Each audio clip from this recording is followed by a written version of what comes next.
professores, os pais podem ficar observando é quando aquela criança, muitas vezes, né, os pais relatam, fulano não escuta, mas não, parece que não está entendendo. Então, aquela criança que faz muito, o quê? Né? É como se não Sim. entendesse, precisasse ser sempre ter uma nova frase a ser colocada para que ele compreenda. Muitas vezes é aquela criança que está dentro de uma sala de aula, mas que não consegue acompanhar, né, o que o professor está dizendo. O professor precisa, muitas vezes ela precisa solicitar para o professor explicar novamente, né, o que ela está o que o professor está querendo passar dentro da sala de aula, né? Enfim, em adultos, por exemplo, a gente pode observar como uma dificuldade também de às vezes não compreender tão bem, também crianças e adolescentes, em um ambiente que tem outros barulhos competitivos, né? Então, por exemplo, está no Sim, shopping, numa sim. praça de alimentação, e aí aquela criança, o adulto, tem dificuldade de acompanhar aquela conversa, né? Porque vai ter outros distratores dentro daquele ambiente, né? Então, são algumas coisas É que aquela podem ir criança mais observando. distraída. Isso, pode ser aquela criança mais distraída. Porém, um fator importante é que também esses sinais e sintomas podem ser de outras questões, né? Então, por isso que vai de acordo, né, com a criança, o profissional que está acompanhando ela, o professor, se ela já está fazendo algum outro acompanhamento, para que realmente seja um olhar diferenciado e realmente seja feito esse encaminhamento, se houver realmente a necessidade, né? Até porque a gente pode ter esse encaminhamento vindo por vários profissionais da área Sim, da sim, saúde, sim. né? Então, pode ser pela solicitação de um otorrino, pelo neuropediatra, pelo psicólogo, Pediatra. pelo um psicopedagogo, enfim. Sim, sim. Pelo um fonoaudiólogo que está acompanhando essa criança, mas que não atua diretamente realizando a avaliação de processamento Sim. auditivo, né? Então, pode haver esse encaminhamento, essa solicitação. Então, são alguns pontos que ficam sendo observados, né? E aí faz esse encaminhamento quando houver necessidade. Sim. E a partir de qual idade que faz o exame? Então, pode ser feito a partir dos 7 anos, né? A gente Uhum. tem, né, valores normativos para a partir dessa faixa etária, né? Então, é uma bateria de testes. Então, por isso que a partir dessa idade a gente vai fazendo vários testes, né, com essa criança. E aí a gente precisa, além da idade, que essa criança também ela consiga entender quais são as demandas que a gente está dando para ela, né, para a Uhum. realização daquele exame.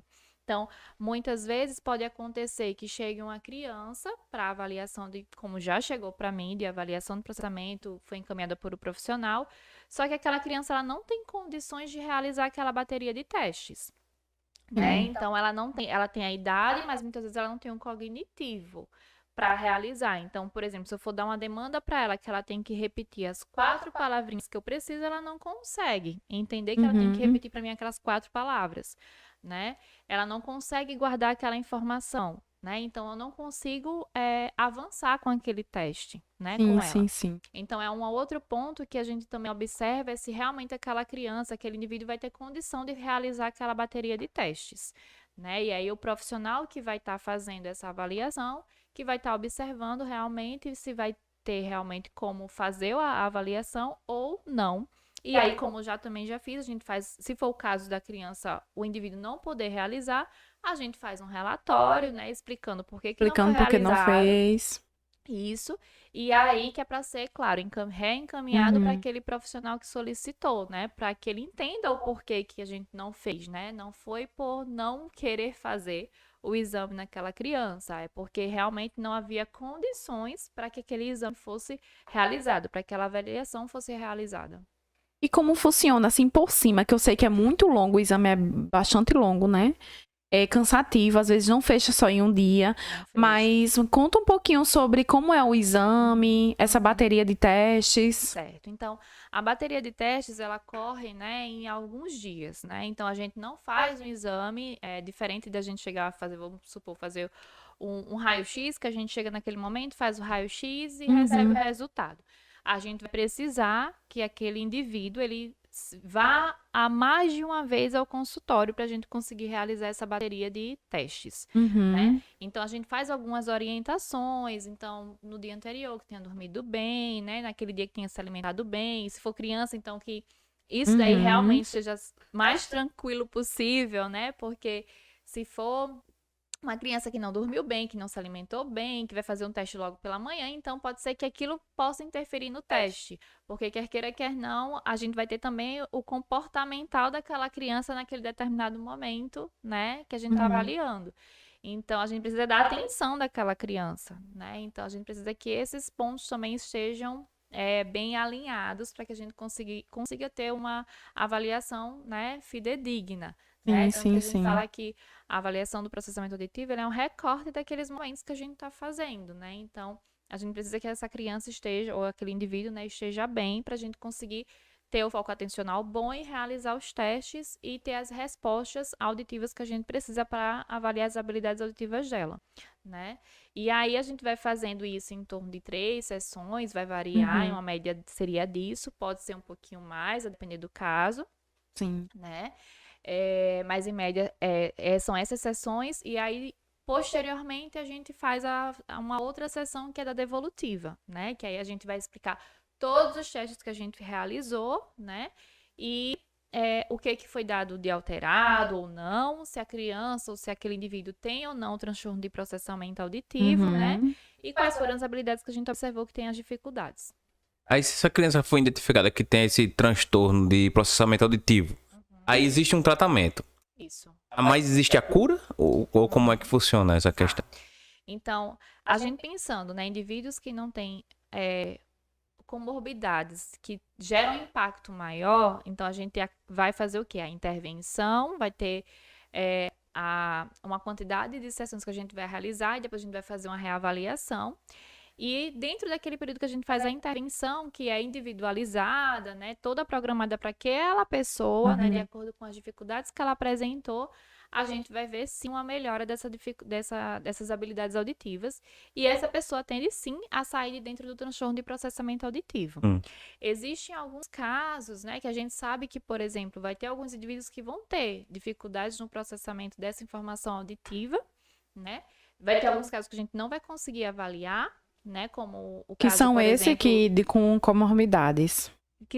Isso, podem ser, né? Que, por exemplo, a gente sabe que o transtorno de processamento auditivo, ele pode ser secundário, por exemplo, a um transtorno do déficit de atenção e hiperatividade. Então, nesses casos, mesmo com uma comorbidade associada, que é uma comorbidade, né, a gente vai conseguir ter uma resposta positiva. Mas, por exemplo, um caso de uma criança que tem um autismo e aí a gente sabe que ela vai ter uma dificuldade nessa percepção auditiva, né? Alguns casos a gente vai conseguir fazer avaliação, né? Em casos mais leves, enfim. Em outros casos a gente não vai conseguir fazer essa avaliação.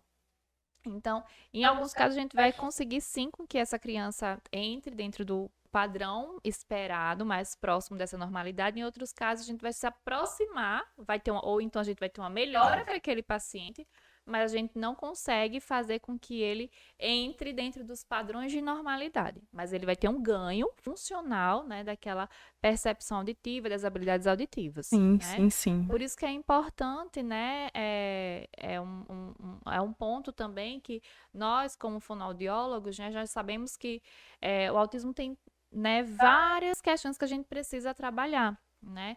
E a gente sabe que tem as alterações sensoriais, né? E dentre delas, a gente também tem que ter um olhar para essa questão auditiva, né? Que muitas vezes passa um pouco desapercebido, né? A gente foca muito na linguagem, na questão de fala, né? E socialização mesmo, de interação. De outras questões, né? E acaba que essa questão dessa percepção auditiva, dessa atenção auditiva, fica um pouquinho desassistida em alguns casos, né? Assim, o olhar não fica tão direcionado para esses pontos também. E a gente precisa, como fonoaudiólogos, né, também ter esse olhar, né? Por mais que seja uma criança que a gente não vai conseguir muitas vezes com uma avaliação, mas a gente sabe que tem um déficit ali acontecendo. E eu acredito que hoje também a dificuldade está com os profissionais, porque são poucos os profissionais que são capacitados, que entendem realmente o que a gente está falando, né? E que entendem realmente todas essas nuances mesmo dentro do autismo, né? Do espectro. Então, assim, são poucos profissionais que realmente vão ter esse olhar diferenciado, né? Exatamente. Digamos, uma criança, como é que um pai, ele pode já começar a desconfiar que a criança tem algum transtorno de audição? E principalmente que tem autismo ainda. Então, Associado, isso tudo associado. Hoje em dia a gente sabe que o autismo, né, ele tá sendo, a gente tá tendo um aumento. Então é isso aí, pessoal. Você acabou de conferir um pequeno corte aí do canal da PhysioRunner Brasil. Lembre-se de se inscrever agora mesmo, só clicar aqui embaixo. E se você quiser conhecer esse vídeo aí por completo, o link estará aqui na descrição, tá bom? Então, clique em se inscrever e ative o sininho para que você possa receber as notificações dos próximos vídeos. Então, um forte abraço e até a próxima. Valeu!